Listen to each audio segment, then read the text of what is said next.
Na msikilizaji wa 104.5, hii ni Blessed Hope FM kutokea mtaa waja mjini Geita. Tena kwa mara nyingine tunaendelea kukukaribisha unapoendelea kusikiliza matangazo yetu ya usiku na mchana. Tunayo imani ya kwamba kuna mambo mengi unayapata, unajifunza, unataarifiwa, lakini zaidi ya yote unamfahamu Mungu na kukulia wokovu katika maisha yako. Nitumie wakati huu tena kukukaribisha katika matangazo yetu ya usiku kwenye neno la Mungu, ambapo kila siku ya Jumamosi majira kama haya tunakuwa na mtumishi wa Mungu Askofu Daktari Robert Ngai kwa ajili ya kutupatia neno la uzima, neno la kututoa sehemu moja kwenda sehemu nyingine katika maisha yetu. Na hapa ndipo tunapopata neema ya kupata mambo makubwa ya kumjua Mungu kupitia neno lake ambalo li hai. Na tunafahamu ya kwamba kuna uzima katika neno la Mungu. Ndicho kipindi chetu ambacho tunakuwa nacho na mtumishi wa Mungu hapa ambaye tuko naye tayari kutokea kanisa la AGGCI pale Galilaya mjini Geita, maeneo ya Katundu ndipo wanapopatikana. Mimi moja kwa moja, muda wetu unazidi kukimbia hapa, niweze kumkaribisha kwa ajili ya kukusalimia msikilizaji. Baada ya hapo tuingie katika neno la usiku wa leo ambalo mtumishi wa Mungu tena analo kwa ajili ya wewe mkazi wa Geita na vitongoji vyake. Moja kwa moja nikukaribisha sana askofu katika studio zetu tena kwa mara nyingine. Amen. Asante mtangazaji, Mungu akubariki kutukaribisha. Amen. Na nimefika vile nilivyo. Na nimekuja, yana nasema niko full. Umeshiba. Yeah. Umesheheni. Kwa niko vizuri, namshukuru Mungu kwa neema yake ya ajabu na ya pekee. Amen. Kuturuhusu kutupatia neema hii ya uhai ili tuendelee na kipindi kwa zamu nyingine tena kwa siku hii ya leo. Amen. Kipindi cha kuna uzima katika neno. Amen. Nikusalimu mpenzi msikilizaji pale ulipo, naamini unatusikia barabara kabisa, na karibu katika kipindi hiki cha kuna uzima katika neno. Ni kipindi cha baraka kabisa. Nimeona wengi wakifunguliwa, wengi wakibarikiwa, wengi wakiinuliwa, wengi wakipewa kushinda katika jina la Yesu. Amen.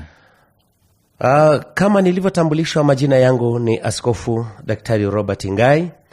Ni mchungaji wa kanisa la Mahali Pamoja, natumika na kanisa la Assemblies of God Gospel Church International, kifupi AGGCI. Napatikana hapa Geita mjini, mtaa wa Kivukoni, alimaarufu Katundu Kasoela. Kiofisi katika kanisa hili, mimi ni katibu mkuu wa dhehebu hili ama kanisa hili la AGGCI, na makao yetu makuu yako jijini Dodoma. Na wiki kesho tutakuwa na kikao kizuri kabisa cha baraka ambacho wachungaji wote wa AGGCI kwa nyadhifa zao, viongozi wa kurugenzi, tutakuwa pale Dodoma, ukumbi wa Lebele Nzuguni, jirani kabisa na shule ya sekondari Nzuguni, jirani na stendi ya 88. Kwa hiyo nikukaribishe, nikusisitize mchungaji wa AGGCI, tafadhali usikose kwenye kikao hiki maalum cha baraka kabisa. Mungu akubariki. Baada ya hayo niombe moja kwa moja kuendelea, ama nisome neno. Tusome neno la ufunguzi ama ufunguo wa usiku wa leo, na kisha tuweze kuendelea na yaliyo mbele yetu. Bwana Yesu asifiwe. Amen. Niombe mtangazaji, maandiko matakatifu tupate kwenye kitabu cha Marko sura ya 2 fungu lile la kwanza hadi mstari wa 12. Biblia inaniambia kwamba akaingia Kapernaum tena baada ya siku kadhaa wa kadha, ikasikiwa ya kwamba yumo nyumbani. Wakakusanyika watu wengi, isibaki nafasi hata mlangoni, akawa akisema nao neno lake. Wakaja watu wakimletea mtu mwenye kupooza, anachukuliwa na watu 4. Na walipokuwa hawawezi kumkaribia kwa sababu ya makutano, walitoboa dari, bali walitoboa dari pale alipokuwapo, na wakiisha kuvunja wakalitelemsha godoro alilolalia yule mwenye kupooza. Na Yesu alipoiona imani yao, akamwambia yule mwenye kupooza, "Mwanangu, umesamehewa dhambi zako." Na baadhi ya waandishi walikuwako huko wameketi wakifikiri mioyoni mwao, "Mbona huyu anasema hivi? Anakufuru. Ni nani awezaye kusamehe dhambi isipokuwa mmoja, ndiye Mungu?" Mara Yesu akafahamu rohoni mwake kwamba wanafikiri hivyo nafsini mwao. Akawaambia, "Mbona mnafikiri hivi mioyoni mwenu? Vyepesi ni vipi kumwambia mwenye kupooza, umesamehewa dhambi zako, au kusema, ondoka, ujitwike godoro lako uende? Lakini mpate kujua ya kwamba Mwana wa Adamu anayo amri duniani na kusamehe dhambi." Hapo amwambia yule mwenye kupooza, "Na kuambia, ondoka, ujitwike godoro lako uende nyumbani kwako." Mara akaondoka, akajitwika godoro lake, akatoka mbele yao wote, hata wakastaajabu wote, wakamtukuza Mungu wakisema, "Namna hii hatujapata kuiona kamwe." Amen. Mungu ulibariki neno hili, lifanyike kuwa baraka, lifanyike siha katika roho zetu, nafsi na mili pia. Sante Mungu utafanya katika jina la Yesu. Amen. Amen. Bwana Yesu asifiwe. Amen. Penzi msikilizaji, popote pale ulipo wa Blessed Hope FM 104.5, naomba nikushirikishe kwenye neno hili zuri litakalo kutoa hatua moja kwenda hatua nyingine ya ushindi. Omba somo la leo ambalo tutatembea nalo, andika, rekodi, nakili, linaitwa imani iletayo ushindi. Imani iletayo ushindi. Tangu dhambi ilipoingia duniani kupitia Adam na Hawa, Shetani amekuwa akijaribu kupotosha kila jambo kwa kutuonyesha ama kuwaonyesha wanadamu ya kwamba Mungu hawezi. Lakini nataka nikwambie, Mungu anaweza. Amen. Na yote yanawezekana kwake yeye aaminie. Yatupasa tumpinge Shetani katika jina la Yesu. Katika kitabu cha Yakobo ile sura ya 4 fungu la 7 nasema, "Basi mtiini Mungu, mpingeni Shetani naye atawakimbia." Kila muumini ama kila Mkristo yampasa kuwa na imani iletayo ushindi katika jina la Yesu Kristo, ili kuleta mabadiliko katika maisha ya kiroho na kimwili pia. Narudia, kila muumini au kila Mkristo yampasa kuwa na imani iletayo ushindi katika Kristo Yesu, ili kuleta mabadiliko katika maisha ya kiroho na kimwili pia. Pasipokuwa na imani katika Yesu Kristo, ni vigumu sana kuweza kuleta mabadiliko ya kiroho au ya kimwili pia.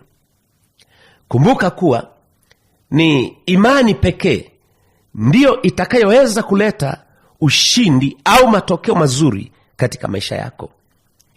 Katika kitabu cha Ibrania ile sura 11 fungu la 1 anasema, "Imani ni kuwa na hakika, ni bayana ya mambo yatarajiwayo."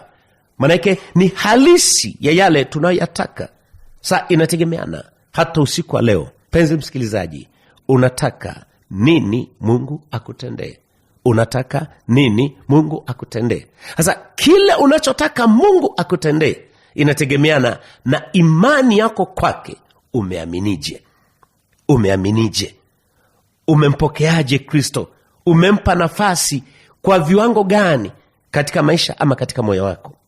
Ukumbuke, imani ni mpaka unaotenganisha kati ya mtu na mtu. Ndio maana unaweza kuona huyu anapokea, huyu hajapokea.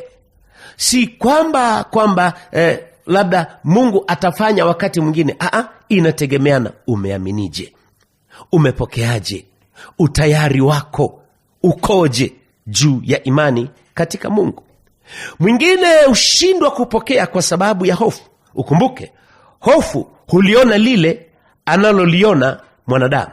Hofu huliona lile analoliona mwanadamu, bali imani huona lile analoliona Mungu.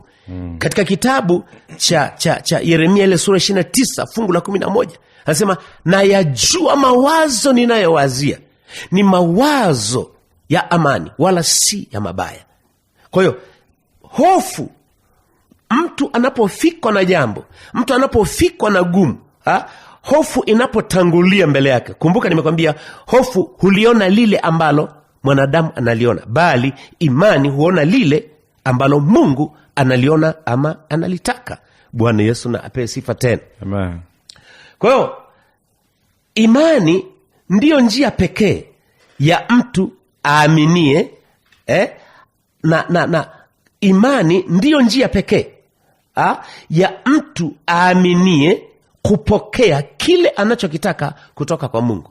Hakuna njia nyingine ya kuweza kupokea yale tunayoyataka kutoka kwa Mungu bila imani, haiwezekani. Lazima tuamini kwamba Mungu yupo na tena huwapa thawabu wale wamtafutao, wale wamuombao. Kwa hata usiku wa leo napofundisha kwa habari ya imani iletayo ushindi, ukiamini hapo hapo ulipo inakuwa, wala hamna sababu ukimbie kwenda huku na kule. Ndiyo, inawezekana ukafunga safari ukaja ukaonana pamoja nami uso kwa uso, itapendeza zaidi. Lakini nataka nikwambie hapo hapo ulipo, ukiamini tu inawezekana. Mungu yote kwake yanawezekana kwa yule mtu aaminie. Bwana Yesu na apewe sifa.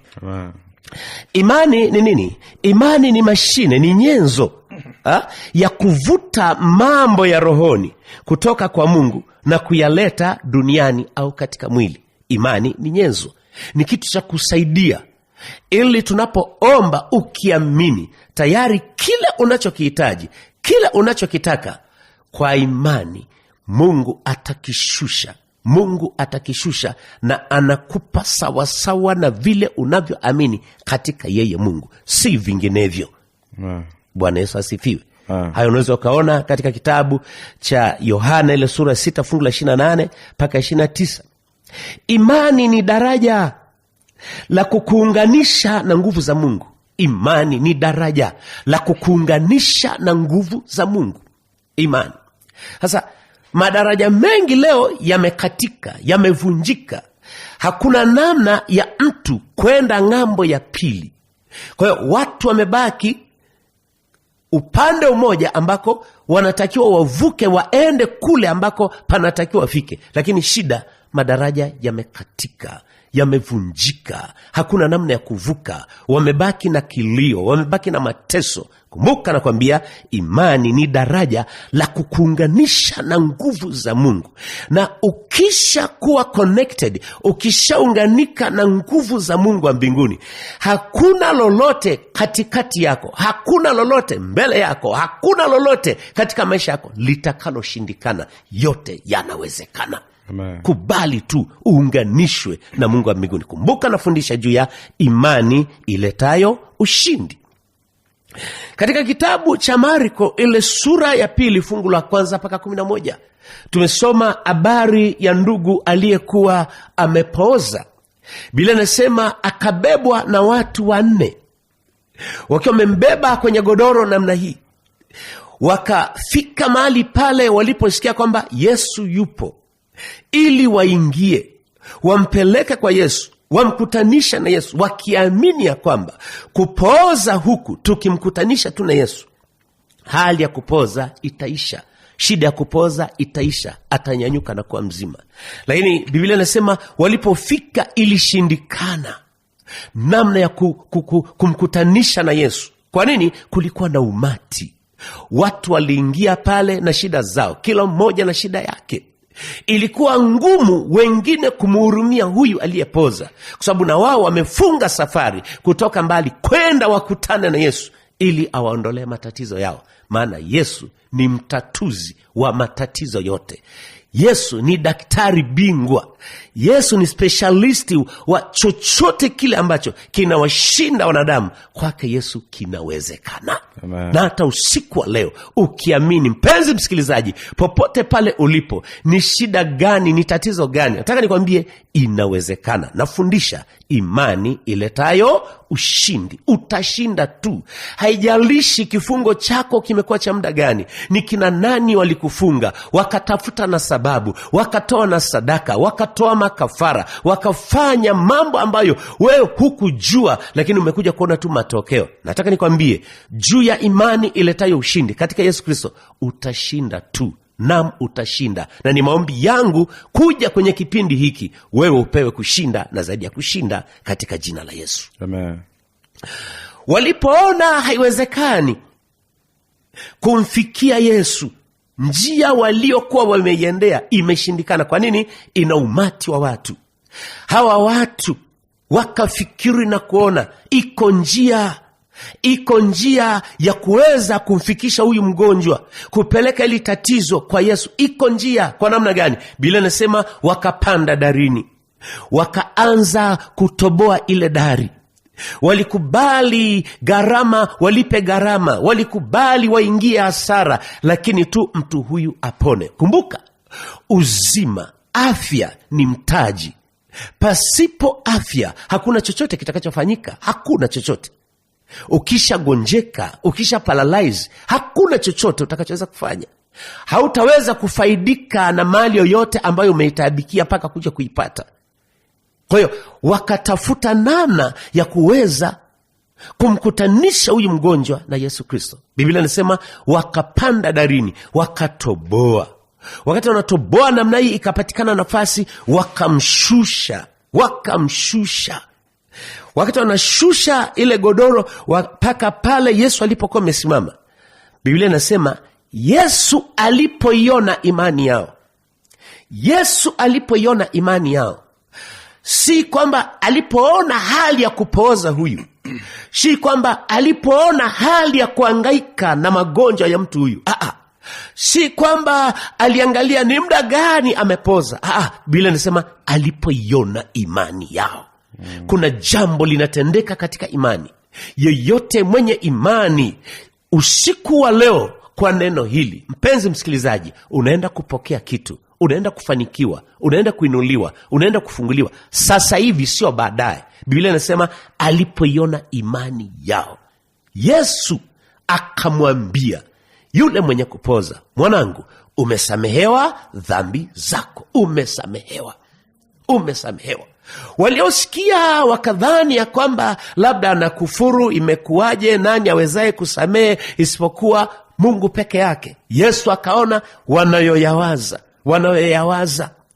yako ambayo mtu anayawaza ya kwamba haiwezekani. Hapana, nakwambia kwa imani inawezekana. Amen. Inawezekana. Una shida gani? Una kifungo gani? Una teso la miaka mingapi? Kina nani wamekufunga? Nataka nikwambie juu ya somo hili la imani iletayo ushindi, utashinda. Hapo ulipo unashinda. Si baadaye, ni usiku huu. Hapo ulipo, katika jina la Yesu. Bwana Yesu asifiwe. Amen. Bwana Yesu asifiwe tena. Amen.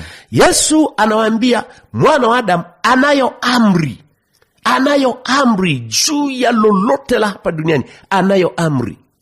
Kwa lugha nyingine, ana mamlaka, ana uwezo, ana nguvu, anayo amri. Ndio maana alimwambia tu, mwanangu, umesamehewa dhambi zako. Chanzo kikubwa cha mateso, chanzo kikubwa cha vifungo, chanzo kikubwa cha mahangaiko ya hapa duniani ni dhambi. Dhambi ndio mlango mkubwa unaopelekea watu kuteseka, watu kuhangaika. Na kama hautakuwa na toba ya moyo, maelekezo ya kukusaidia, ukapata pengine wababaishaji. Nasema wababaishaji kwa sababu wako leo watu wanafanya biashara hata katika neno. Wanasema ya kwamba apendwi mtu ila pesa. Kwa hiyo wako wababaishaji. Anakuambia sikuombei hata ulipe shekeli, hata ulipe pesa kiasi fulani. hata ulipe. Lakini kumbuka, umegonjeka, umeteseka kwa muda gani? Umeenda hospitali za rufaa, umeenda maeneo mbalimbali, pesa umeuza, paka mashamba umeuza, paka vyombo vya ndani, alafu leo unaenda kwa mtumishi, anakwambia lete kitu fulani, tafuta kwa ndugu zako. Hao mimi nawaita ni wababaishaji, ni wababaishaji wa machinga hao. Achana nao. Hembu njoo katika somo hili la imani iletayo ushindi. Ukiamini hapo hapo ulipo, Mungu anafanya jambo sasa hivi. Bwana Yesu apewe sifa. Kwa hiyo Yesu akamwambia yule mwenye kupoza, mwanangu, umesamehewa dhambi. Umesamehewa dhambi. Na alipomwambia umesamehewa dhambi, akamwambia jitwike godoro lako, simama uende. Akasimama katikati yao. Hata wale waliokuwa wamembeba wakaanza kushangaa kiasi fulani, kwa sababu hakutaraji kama kwa neno moja atasimama. Nataka nikwambie, kwa neno hili moja tu utasimama na kutembea hapo ulipo. Una shida ya mgongo, una shida ya miguu, una shida ya kiuno, una shida ya kichwa, una shida ya tumbo la uzazi, kwa neno hili nasema ufunguliwe kwa jina la Yesu. Upokee muujiza kwa jina la Yesu. Umeitwa mgumba, umeitwa tasa, umesimangwa, umetukanwa, umebezwa, umefukuzwa mara kadhaa. Nataka nikwambie, pokea muujiza wako kwa jina la Yesu Kristo. Kwa neno hili uwe mzima. Fallopian tubes zako zilizoziba zifunguke sasa kwa jina la Yesu Kristo. Kwenye ndoa yako ubebe ujauzito, uzae watoto wa kike na wa kiume, na inawezekana kwa jina la Yesu. Biashara yako iliyokuwa imepoza, umekimbia huku na kule, huoni mafanikio, wengine wanauza lakini ya kwako haiuziki, why? Imepoza. Usiku wa leo nasema biashara yako ifunguke, upokee muujiza wa baraka na mafanikio katika jina la Yesu Kristo. Ndoa yako ambayo imekuwa ni ndoa ya migogoro, misuguano, familia haina mwelekeo, why? Imepooza. Usiku wa leo ninalo neno la kinabii juu ya imani iletayo ushindi. Ndoa yako na ifunguke, ndoa yako na ipone sasa kwa jina la Yesu Kristo, na inawezekana itikia amina. Amen. Kwa jina la Yesu. Wako watu wanafanya biashara sana, lakini hawaoni kinachoendelea. Roho za chumaulete zimewakamata. Wako watu wanalima, kikiiva tu wanaenda watu wanakivuna wao kwa kuiba, wanaibiwa. Wako watu wanafuga, lakini mifugo zinakufa huko nako. Hiyo ni roho ya kupooza, roho ya kupooza, kuzaa mapoza. Usiku wa leo Mungu amenipa neno hili nililete kwako kusema imani hii iletayo ushindi. Wewe miongoni mwa wale unayenisikia, pokea muujiza wa kufanikiwa kwa jina la Yesu Kristo. Umesoma sana, lakini matokeo yake kwenye mitihani ni mtu akufeli. Umequalify vizuri kozi zingine zote, wamepata ajira wengine, lakini kwako unapoenda kugusa ajira, ghafla ajira inapukutika, kazi inaisha, ama unatafuta kazi wala isipatikane. Nini? Ndani yako kuna roho ya mapoza, kuna roho ya mapoza. Usiku wa leo Mungu aliyenileta kwenye kipindi hiki katika jina la Yesu Kristo, ambaye umekuwa na mazingira hayo, funguka kwa jina la Yesu, funguliwa kwa jina la Yesu Kristo. Hawa ndugu walikubali gharama, wakatoboa dari ili kumshusha mtu huyu. Nataka nikwambie, atakuja kwenye kipindi hiki, kuna watu wametoboa dari ya mishahara yao ili kulipia kipindi hiki. Kuna watu wametoboa dari ya biashara zao, mitaji yao, kulipia kipindi hiki, ili tu wewe unayesikia kipindi hiki, mimi na kubeba kwa imani katika jina la Yesu na kusogeza miguuni pa Yesu Kristo, ili Bwana aonaye imani ya kweli thabiti isiyo na unafiki akwambie, mwanangu, umesamehewa dhambi zako kwa jina la Yesu Kristo. Ufunguliwe, uinuliwe na ufanikiwe. Nami nataka nikwambie, kila aina ya ugonjwa ambayo imekuwa tatizo kwako, usiku wa leo ni mwisho kwa jina la Yesu. Iwe ni vidonda vya tumbo, iwe ni kansa, iwe ni HIV, iwe ni chochote kile, kwa jina la Yesu, pepo mchafu toka, mwachie mtu huyu. Ndoto mbaya za kwenda makaburini, kwenda chini ya bahari, hizo ndoto za kuzimu za mashetani, toka kwa jina la Yesu Kristo wa Nazareti aliye hai. Roho ya kukataliwa, roho ya kukataliwa. Mtu huyu amekataliwa na kila kitu, amekataliwa paka na mavazi, amekataliwa chochote katika maisha yamemkataa. Usiku wa leo, na hiyo roho ya kupoza, toka, toka, funguka, wachiliwe na uwe mzima. Kama na huyu ndugu alivyosimama akajitwika godoro akatembea katikati na mbele ya wengine wote wakabaki kushangaa. Ushangaze ulimwengu usiku wa leo. Nasema simama, tembea. Uliyekuwa na shida macho, shida ya kichwa, shida ya tumbo, funguka. Hautakuwa na tatizo hilo tena. Kwa nini? Yesu anakuambia simama uende. Pokea muujiza wako, pokea neema hii, pokea baraka, pokea uponyaji, pokea ushindi. Mungu ainuaye akuinue kwa upya na akufanye kwa upya. Imeandikwa, hata imekuwa mtu akiwa ndani ya Kristo amekuwa kiumbe kipya, ya kale yamepita na tazama yamekuwa mapya. Bwana akupe uzima, Bwana akufanyie amani na upya sasa na hata milele. Ni katika jina takatifu la Yesu Kristo wa Nazareti aliye hai. Sema amen. Amen.